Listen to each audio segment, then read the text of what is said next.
बेवफा recording studio Nawada. Music by Prem दिलदार।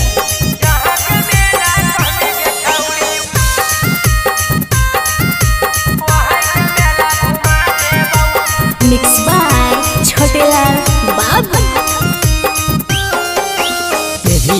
तोरी सपना के छौड़ी एक मिनट में पूरा देबौ।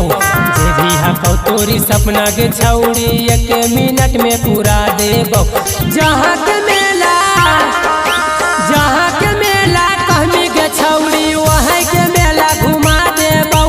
जहाँ के मेला कहमी के छौड़ी वहाँ के मेला घुमा देबौ। जे भी हकौ तोरी सपना के छौड़ी एक मिनट में पूरा देबौ। जे भी हकौ तोरी सपना के छौड़ी एक मिनट में पूरा देबौ। जहाँ के मेला कहमी के छौड़ी वहाँ के मेला घुमा देबौ। जहाँ के मेला कहमी के छौड़ी वहाँ के मेला घुमा देबौ।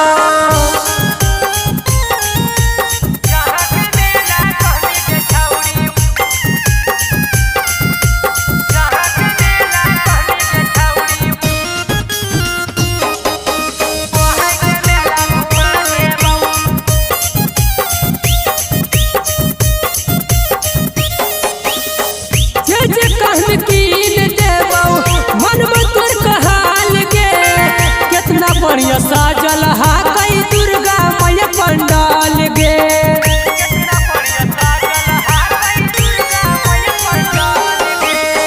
जे कहन कीन देबौ मनब तोर कहाल गे। कितना बढ़िया साजल हा कई दुर्गा मैया पंडाल गे। के बाजी तू दे मिगे छौड़ी तोरा ले दौड़ल चली अइबौ। के बाजी तू दे मिगे छौड़ी तोरा ले दौड़ल चली अइबौ। जहाँ के मेला कहमी के छौड़ी वहाँ के मेला घुमा देबौ। जहाँ के मेला कहमी के छौड़ी वहाँ के मेला घुमा देबौ।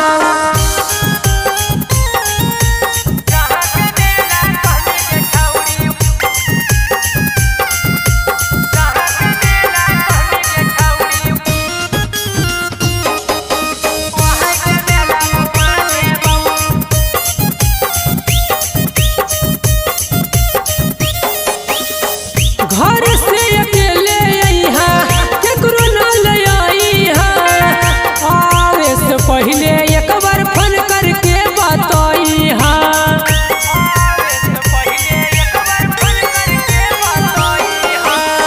घर से अकेले अइहा केकरो न ले अइहा। आवे से पहले एक बार फोन करके बतइहा। लाला का सूटवा दिलियो जेही वही पहन के चली अइहा। लाला का सूटवा दिलियो जेही वही पहन के चली अइहा। जहाँ के